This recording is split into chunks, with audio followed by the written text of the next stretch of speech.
গোপন তথ্যের ভিত্তিতে জানা যায়, কক্সবাজারের মহেশখালী থানাধীন হোয়ানাকের কেরুনতলী সংলগ্ন গহীন পাহাড়ে একটি সশস্ত্র সন্ত্রাসী চক্র গোপনে অবৈধভাবে আগ্নেয়াস্ত্র তৈরি করে দেশের বিভিন্ন স্থানে সরবরাহের উদ্দেশ্যে কার্যক্রম পরিচালনা করছে।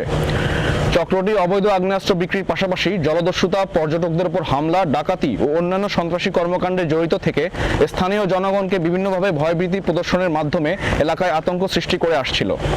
প্রাপ্ত তথ্যের ভিত্তিতে আজ 17 জুলাই 2026 শুক্রবার সকাল 6টায় কোস্টগার্ড স্টেশন, শাহপরী, টেকনাফ, বাহারছড়া, ইনানী, কক্সবাজার ও মহেশখালীর সমন্বয়ে উক্ত এলাকায় কুখ্যাত সন্ত্রাসী মিন্টু বাহিনীর আস্তানায় একটি বিশেষ অভিযান পরিচালনা করা হয়। অভিযান চলাকালীন 5টি দেশীয় একনলা বন্দুক, দেশীয় অস্ত্র, 3 লিটার দেশীয় মদ এবং আগ্নেয়াস্ত্র তৈরির সরঞ্জামাদি সহ কুখ্যাত সন্ত্রাসী মিন্টু বাহিনীর প্রধান মিন্টুকে আটক করা হয়। আটককৃত সন্ত্রাসী ইমাম হোসেন মিন্টু কক্সবাজারের মহেশখালী থানার হোয়ানকের বাসিন্দা, বিভিন্ন সন্ত্রাসী কার্যক্রম পরিচালনা করে আসছিল।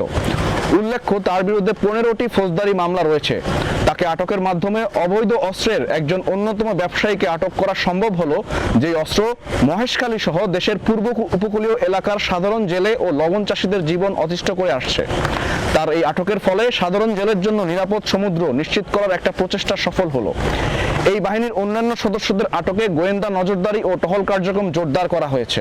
সুন্দরবনের জলদস্যু ও বনদস্যু দমনে জিরো টলারেন্স নীতি বাস্তবায়নের মাধ্যমে বাংলাদেশ কোস্টগার্ড যে সফলতা অর্জন করেছে, এই ধারাবাহিকতায় মহেশখালী সহ দেশের অন্যান্য উপকূলীয় অঞ্চলেও জলদস্যুতা, সন্ত্রাস, ডাকাতি, অবৈধ অস্ত্র তৈরি ও চোরাচালান নির্মূলে গোয়েন্দা নজরদারি ও বিশেষ অভিযান ভবিষ্যতেও অব্যাহত থাকবে।